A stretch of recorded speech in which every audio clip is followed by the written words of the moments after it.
திருவள்ளூர் மாவட்டத்தில் உள்ள 10 சட்டமன்ற தொகுதிகளில் அதிமுக 7 தொகுதிகளிலும் திமுக 3 தொகுதிகளிலும் வெற்றி பெற்றுள்ளது. நடைபெற்று முடிந்த தமிழக சட்டமன்ற தேர்தலில் திருவள்ளூர் மாவட்டத்தில் கும்மிடிப்பூண்டி தொகுதியில் அதிமுக வேட்பாளர் விஜயகுமார் 89,332 வாக்குகள் பெற்று வெற்றி பெற்றுள்ளார்.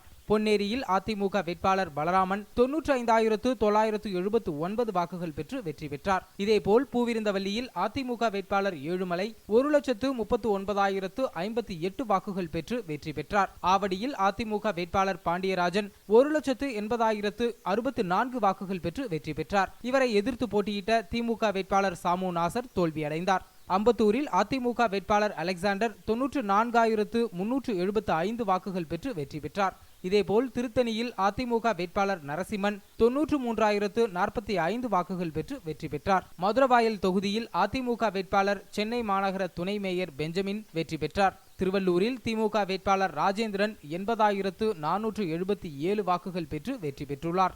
மாதாவரம் தொகுதியில் திமுக வேட்பாளர் சுதர்சனம் 1,22,082 வாக்குகள் பெற்று வெற்றி பெற்றுள்ளார்.